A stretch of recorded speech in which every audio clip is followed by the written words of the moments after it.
루카가 전한 거룩한 복음입니다.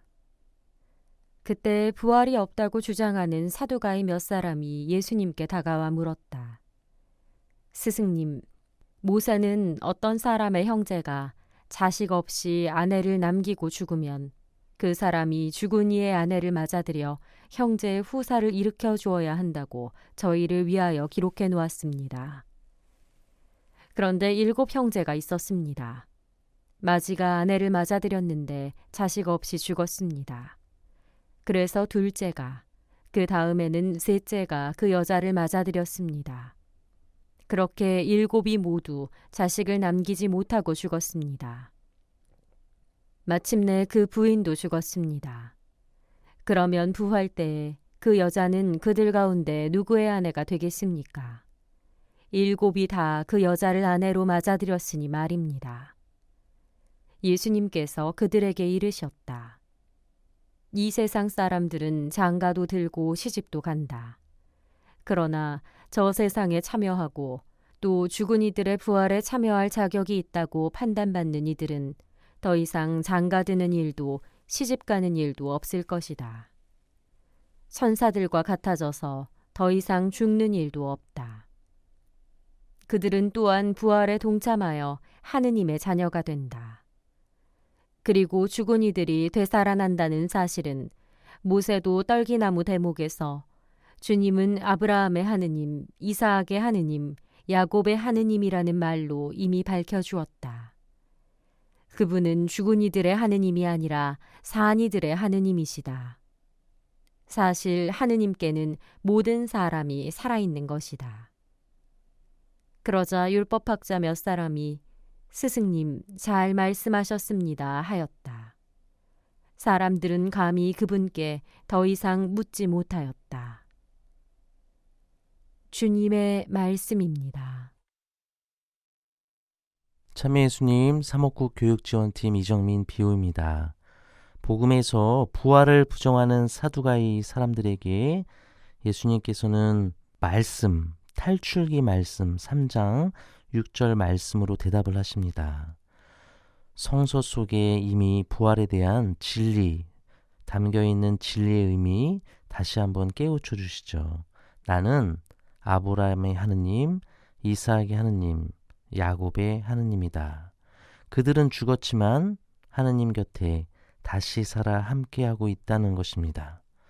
그래서 예수님은 오늘 우리에게 하느님은 살아있는 자들의 하느님이시다 라고 말씀하는 것이고, 부활의 모습은 지금의 모습과는 전혀 다른 새로운 모습임을 분명하게 말씀하십니다. 어느 자매님께서 하신 말씀이 기억이 나네요. 우리 부부 관계가 그렇게 썩 좋지 않으셨나 봐요. 어려움이 누구나 다 있겠죠. 어느 날은 저한테 와서 아유, 우리 누구누구 형제 때문에 너무 힘이 듭니다. 다시 태어나면 이 인간하고는 결혼하지 않을 거예요.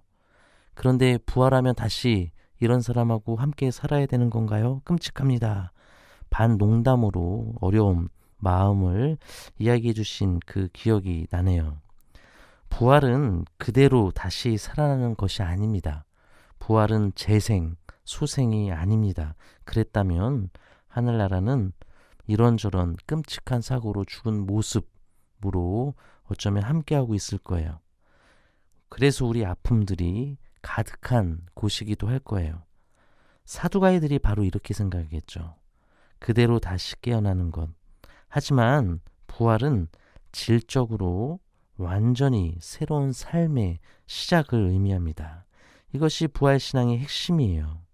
하늘에 있는 천사와 같아질 것이다 라는 예수님의 말씀은 바오로 사도가 고린도인들에게 보낸 편지에서 제시하는 새로운 사람, 새로운 사람의 모습입니다.